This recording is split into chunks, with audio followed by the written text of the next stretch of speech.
หางานที่เป็นอินคัมใน YouTube เนาะก็เลยมื้อนี้เนาะค่อยแมนได้สร้าง Gmail ใหม่แล้วก็ได้เปิดช่องใหม่เนาะก็จะมาเฮ็ดวิดีโอเนาะวิดีโอนี้น่าจะเป็นวิดีโอที่1บ่แม่นที่1ก็อาจจะเป็นที่2เนาะเพราะว่ามันมีวิดีโอหนึ่งที่ค่อยได้ถ่ายเรียบร้อยแล้วก็ฝากทุกคนเนาะเห็นคลิปนี้เนาะกด subscribe subscribe หรือว่ากดติดตามไม่ค่อยแล้วก็อย่าลืมเปิดกระดิ่งเป็นกำลังใจเนาะก็งานหลักๆที่ค่อยเฮ็ดอาจจะถ่ายงานที่เฮาเฮ็ดแล้วก็เพราะว่าวิดีโอที่ค่อยเฮ็ดเนาะมันบ่ได้จะเฉพาะเจาะจงเนาะมันเป็นไดรี่วล็อกเนาะมันเป็นวล็อกเนาะแต่บ่ถึงกับว่าก็คิดว่าน่าจะบ่แม่นไดรี่วล็อกน่าจะเป็นแบบบล็อกธรรมดาเนาะแล้วก็มีบางมื้อที่ค่อยจะถ่ายแล้วก็มีบางมื้อที่ค่อยจะหยุดเนาะก็จะพยายามเฮ็ดวิดีโอเนาะในช่วงริเริ่มเนาะให้แบบหลายที่สุดเนาะเท่าที่จะรายได้เนาะเพื่อให้มันผ่านกฎ YouTube เนาะ 1,000 ผู้ติดตามเนาะ4,000 ชั่วโมงที่เขาว่าต้องเฮ็ดให้ได้เนาะต้องริเริ่มต้นทบิดเนาะอาจจะมีความหลากหลายในการมีความทายหลากหลายเนาะก็ฝากให้ทุกคนเนาะช่วยกดติดตามเนาะนั่นเดี๋ยวเฮามาเบิ่งเนาะช่อง YouTube ของเฮาเนาะตอนนี้เนาะแม่นตอนเช้าเนาะอากาศแม่นหนาวๆนิดนึงอันนี้เป็นช่อง YouTube ที่ค่อยสร้างขึ้นมาใหม่เนาะอันนี้เป็นชื่อ TER Vlog ก็นี่มันรูปโปรไฟล์แล้วก็ใส่รูปหน้าปกด้านหลังเนาะที่เรียบร้อยก็ตอนนี้เนาะผู้ติดตามเนี่ย0เนาะก็ค่อยคิดเนาะตั้งแต่เมื่อวานนี้ตั้งแต่คืนเมื่อวานนี้ก็เลย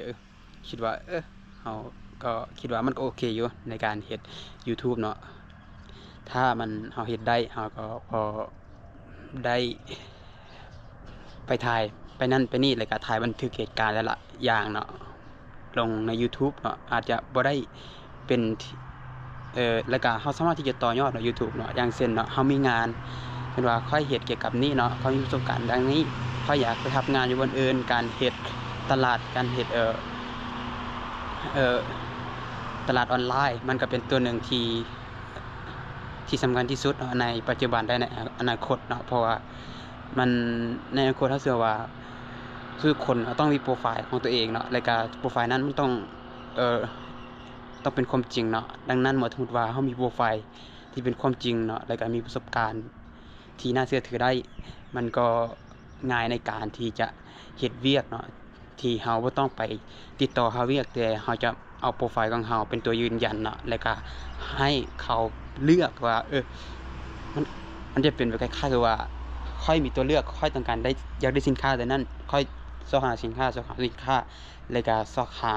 ผู้ที่รับผิดชอบในสินค้านั้นดังนั้นมันก็จะมีโปรไฟล์ในผู้นั้นเราก็จะเลือกว่าผู้นี้เป็นโปรไฟล์แบบนี้โปรไฟล์แบบนี้อันนี้ก็เป็นความคิดส่วนตัวในอนาคตที่คิดว่าน่าจะชัดเจนกว่านี้เนาะมื้อนี้เนาะอันนี้เป็นงานหลังคาตั้งแต่เมื่อวานที่เฮาไปขึ้นติดตั้งแปรแล้วก็มันจะมีปัญหาหน่อยนึงเนาะอยู่วันนี้ค่อยแม่นมื้อนี้ค่อยแม่นจะขึ้นไปแก้ไขเพราะว่าระยะห่างเนาะของแปรมันบ่เท่ากันเนาะมันเฮามีตัวสวยแต่ว่าเวลาใช้เนาะมันจะยับย้าย1มิล 1.5 มิลแล้วก็บวกกันไปเพราะว่ามันจะมี17แถวเนาะก็บวกกันไปก็หลายเติบเนาะดังนั้นเนาะเราต้องไปขึ้นไปแก้ไขอยู่เทิงก็คิดว่าน่าจะโดนเติบเนาะในการแก้ไขเนาะเพราะว่าเราตอกตะปูอยู่ที่2ดอกต่อ1เส้นจันทันเนาะดังนั้นก็จะขึ้นไปแก้ไขในมื้อนี้เนาะแล้วก็เบื้องนี้เราก็เอาขึ้นแล้วก็ไม้แปรต่างๆก็เริ่มจะหมดเนาะดังนั้นเนาะก็จะเฮ็ดมื้อนี้อาจจะเต็มมือหรือบ่เต็มมือแล้วก็ติดต่อหาเครื่องตัวที่เฮาคิดว่ามันควรจะเอาเพิ่ม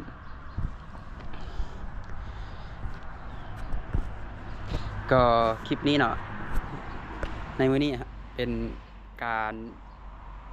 เป็นความตั้งใจนะตั้งแต่เมื่อคืนเนาะคิดว่าต้องสร้าง Gmail เลยต้องสร้างช่อง YouTube เลยบ่ต้องคิดบ่ต้องสร้างเนาะสร้างเลยก็เลยตื่นขึ้นมาก็เลยสร้างช่อง YouTube เนาะก็หนาวๆหน่อยนึงก็เลยใส่ถุงมือเนาะก็ฝากทุกคนเนาะกดติดตามกด Subscribe เนาะเบิ่งว่าจะเป็นจังไดก็ฝากทุกคนติดตามเนาะให้กำลังใจก่อนเนาะแล้วก็พยายามถ่ายความหลากหลายเนาะ ถ่ายเท่าที่จะถ่ายได้ก็คลิปนี้อาจจะประมาณนี้เนาะจบเพียงเท่านี้เนาะก็บ๊ายบาย